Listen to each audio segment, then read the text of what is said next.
O número 7 significa completo ou totalidade. Com certeza, irmãos, havia mais igrejas do que as 7 igrejas da Ásia Menor.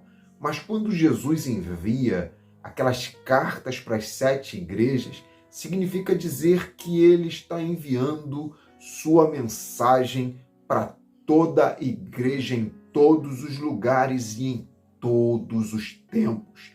E este é o segundo vídeo sobre as 7 igrejas da Ásia, ou igrejas do Apocalipse, como queiram.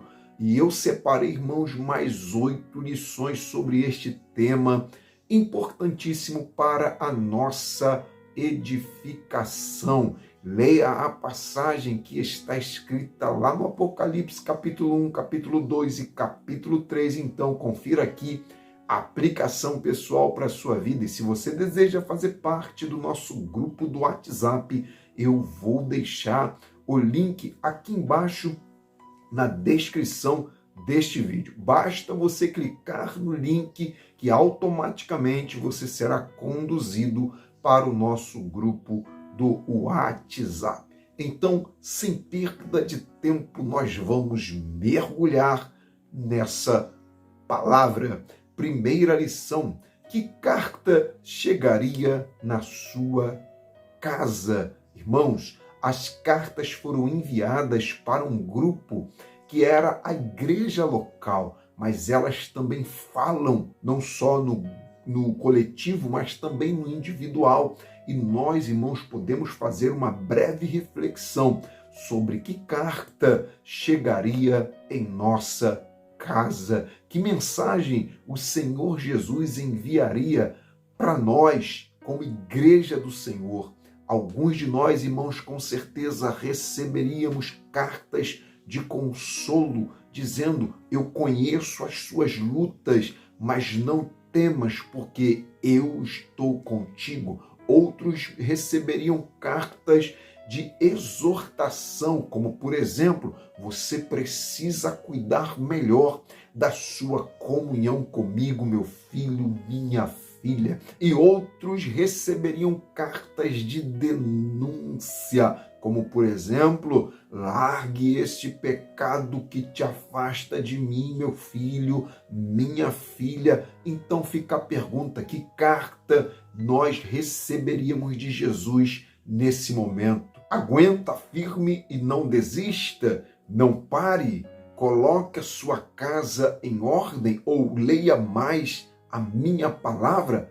Qual seria o conteúdo dessa carta? Segunda lição: antes das pessoas veem Cristo, elas veem a igreja primeiro. Em Apocalipse 1:12 e versículo 13, diz assim: e virei-me para ver quem falava comigo, e quando eu me virei, vi 7 castiçais de ouro, e no meio dos 7 castiçais um semelhante ao Filho do Homem. Irmãos, repare que antes de João ver Cristo no meio dos 7 castiçais, ele viu primeiro os castiçais, que representa a igreja. E eu aprendo que antes das pessoas verem Jesus, elas olham primeiro para o testemunho da igreja. Nós, como igreja, irmãos, temos a responsabilidade de apresentar Cristo para as pessoas através do nosso exemplo. Por isso que Jesus diz em Mateus 5,16, grave essa palavra no teu coração: assim resplandeça a vossa luz diante dos homens, para que vejam as vossas obras e, vendo as nossas obras, glorifique ao vosso Pai que está nos céus. Então, deixe resplandecer a glória de Cristo em você diante dessa sociedade. Terceira lição: os defeitos das igrejas não fizeram João se desviar, se afastar. Irmãos, com exceção de Esmirna e Filadélfia, Jesus tem uma crítica construtiva para as 5 igrejas da Ásia: Éfeso, Pérgamo, Tiatira, Sardes e Laodiceia. Cada uma dessas 5 igrejas tinha algo que não agradava a Deus e não dava bom testemunho diante da sociedade. Mas João não deixou, irmãos, de seguir Jesus por causa disso. Ele continuou na presença de Deus e ainda foi canal de Deus para edificar aquelas igrejas através de cartas. Deus te capacite para você não parar no obstáculo do mau testemunho, no obstáculo da decepção. Toda igreja física tem algo a melhorar. As 5 igrejas da Ásia tinham, e a igreja de Corinto também tinha, a igreja de Gálatas também tinha, mas Jesus está no meio dos 7 castiçais para adornar, corrigir a sua noiva e preparar ela para o céu. Nós somos, irmãos, a igreja no individual. E quanto mais aperfeiçoamos nossa comunhão com Deus no individual, o coletivo será aperfeiçoado também. 4ª lição, o Apocalipse é revelação e não especulação. Pegou? João, irmãos, tem uma revelação da parte de Deus e não uma especulação. Ele não está falando aquilo que ele acha. Ele tem uma revelação original de como verdadeiramente é o Cristo, de como está o termômetro espiritual da igreja e como serão os acontecimentos futuros. João não está especulando nada. João não está supondo, parafraseando quem é Jesus, como está a igreja e o que se sucederá no futuro, como muitos falsos profetas fazem hoje. João não está fazendo isso. Nós não podemos, irmãos, falar o que a Bíblia não diz. Não se faz doutrina com aquilo que não está escrito. Amém? Estão, irmãos, criando um outro evangelho, mas aquele que tem uma visão original de Jesus não é enganado, não erra o caminho. É a visão e não a especulação que movimenta a igreja. 5ª lição, Deus transforma o mal em bênção. O imperador Domiciano, irmãos, era tão ruim que ele era considerado o segundo Nero, ou pior do que Nero, que era antecessor dele. Só para os irmãos terem uma noção, ele exigiu para que todos o chamassem de Senhor e Deus. E por João não aceitar prestar culto ao imperador Domiciano, João foi banido, foragido para a ilha de Patmos. Mas foi lá em Patmos que João teve sua maior experiência, aleluia, com Deus. O corpo de João estava na ilha de Patmos, pega aí, mas o espírito de João estava livre em Deus e recebendo revelações profundas. Então, jamais permita que os momentos difíceis abaixe sua cabeça, abaixe o seu nível de intimidade e comunhão com Deus.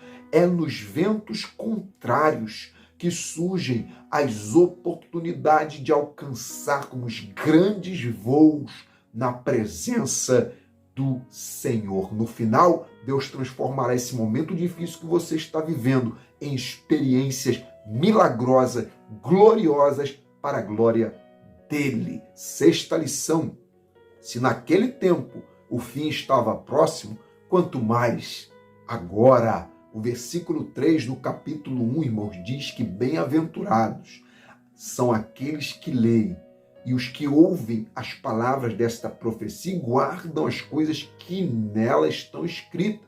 Aí ele termina dizendo, porque o tempo está próximo. Aí me vem uma reflexão. Se naquele tempo o fim estava próximo, quanto mais agora nós, irmãos, somos a geração do arrebatamento.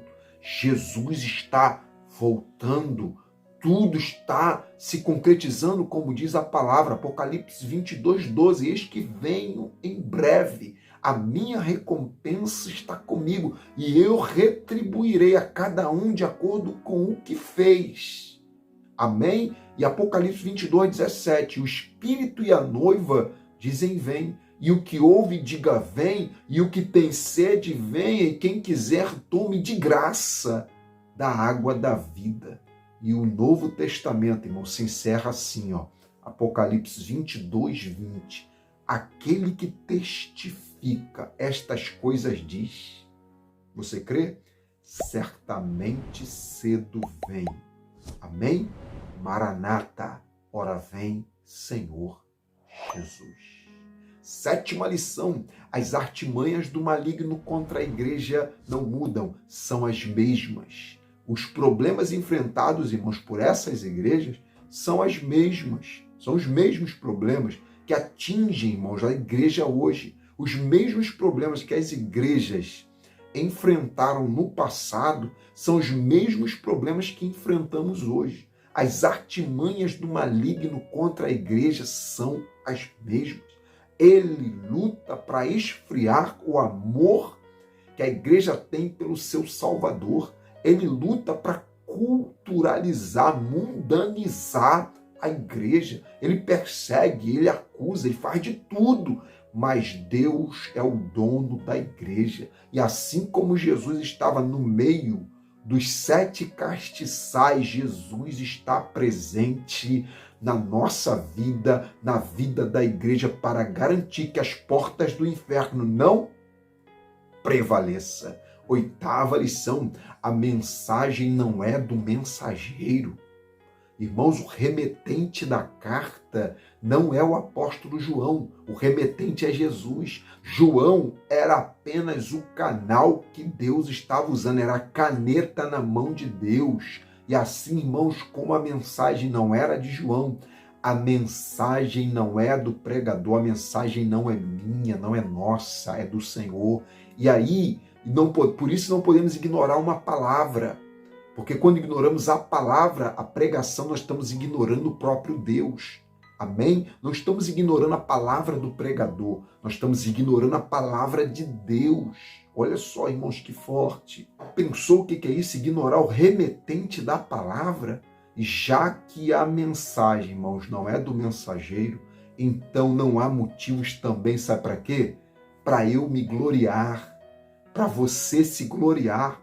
Porque a mensagem não é nossa, nós somos canais de Deus. A mensagem é do Senhor para a nossa vida. Então, a glória pertence só ao Senhor Jesus. Diante de Deus, eu percebo o quão pequeno eu sou, o quão dependente de Deus eu sou. Então, toda vez que você estiver ouvindo a palavra de Deus, aguce os seus ouvidos, porque a mensagem não é de quem prega, a mensagem é do remetente, a mensagem é de Jesus. Que Deus continue te abençoando. Vem mais por aí. O próximo vídeo eu vou falar sobre a igreja de Éfeso. Agora que nós falamos sobre as cartas, nós vamos falar sobre as igrejas, detalhadamente, com lições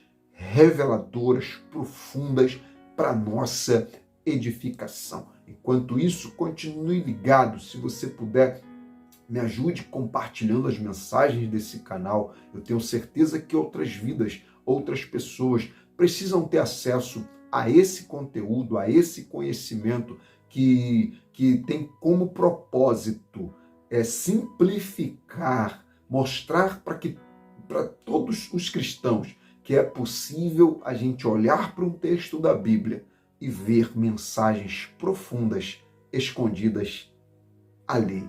Amém? Que Deus continue te abençoando em nome de Jesus.